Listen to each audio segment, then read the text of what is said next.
बिस्मिल्लाहिर्रहमानिर्रहीम। अस्सलामुअलैकुम। मैं तबीबा Rabia Mahmood, chairperson science and research committee, national council for Tibb, आपसे मुखातिब हूँ।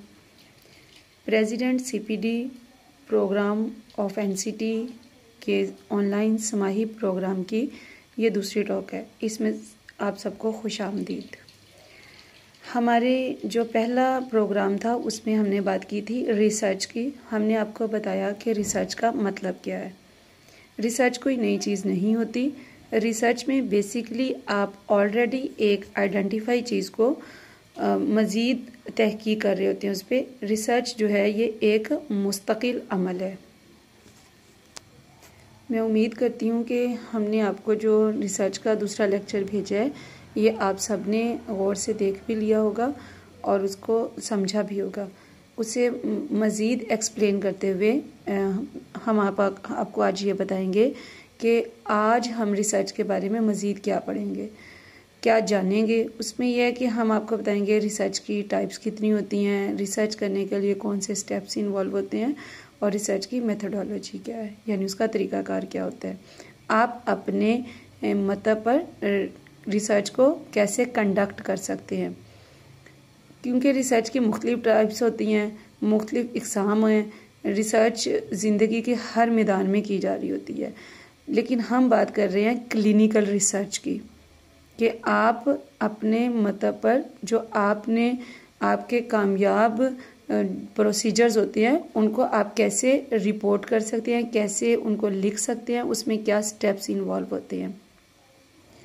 रिसर्च की टाइप्स के बाद बात आ जाती है रिसर्च मेथडोलॉजी की।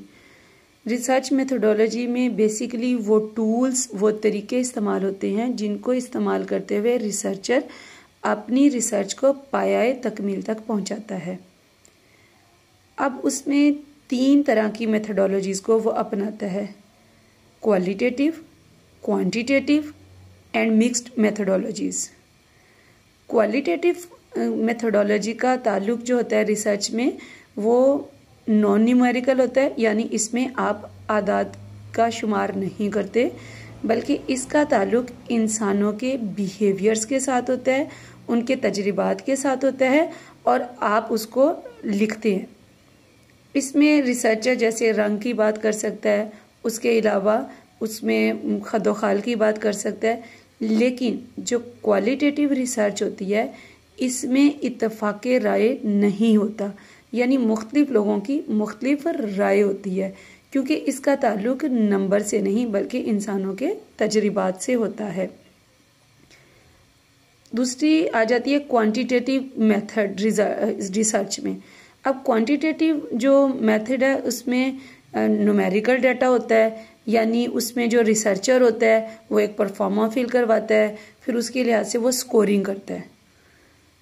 मिक्स्ड मेथडोलॉजी में क्या होता है, ये क्वांटिटेटिव और क्वालिटेटिव को मिलाकर रिसर्चर जो रिजल्ट निकालता है उसे कहते हैं जी ये मिक्स्ड मेथडोलॉजी इसमें इस्तेमाल हुई है, यानी वो तरीके जिसके ज़रिए रिसर्चर डाटा कलेक्ट करता है, एनालिसिस करता है और उसके बाद रिपोर्ट बनाता है, इसे कहते हैं हम रिसर्च मेथडोलॉजी। जैसा कि हम पहले भी बता चुके हैं कि आज के जो रिसर्च के टॉपिक में हमने जो बात कर रहे हैं वो रिसर्च की टाइप्स की बात कर रहे हैं, रिसर्च की मेथडोलॉजी की बात की। और अब क्योंकि हम ये बात करते हैं कि रिसर्च एक मुस्तकिल अमल है, तो इसकी मिसाल ये है कि जैसे एक मफरूज़ा बना, बायोजेनेसिस और ए बायोजेनेसिस थेरीज आई। अब जो ए बायोजेनेसिस थी उसमें कहा गया कि जो जानदार अशियाएँ वो बेजान से पैदा होती हैं। इसकी मिसाल यूं हुई कि जी एक किताब है, उसको बंद करके रख दिया गया, कुछ अरसे के बाद उसमें कीड़े पैदा हो गए, तो ये मफरूज़ा बन गया कि बेजान अशिया से जानदार अशिया जन्म लेती हैं। लेकिन वक्त ने साबित किया कि ये मफरूज़ा गलत है। फिर इस पे मज़ीद तहकीक शुरू हुई। इसके लिए रिसर्चर ने नई मेथडोलॉजी अपनाई, नया तरीका अपनाया। उसके लिए उन्होंने 2 जार लिए, जिसमें एक में खुराक रखी गई और एक में खुराक रखी गई लेकिन उसमें साथ में जानदार भी थे।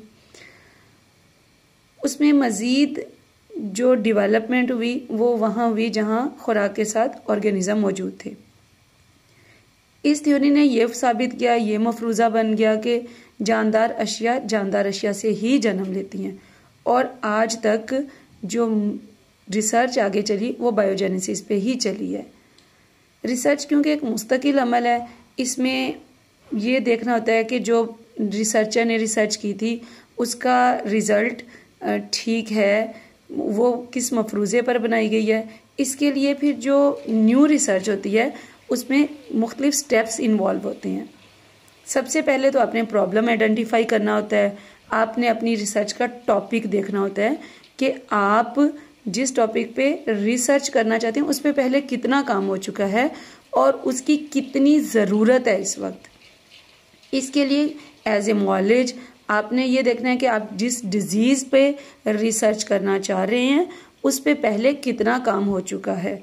आपने अपना टॉपिक डिसाइड करते हुए ये देखना होता है कि मुझे इसका डाटा कलेक्ट करने में कितनी आसानी होगी, मैं इसका एनालिसिस कैसे कर सकता हूँ और मैं जो इसकी रिपोर्ट बनाऊंगा उसका अल्टीमेटली फ़ायदा क्या होगा।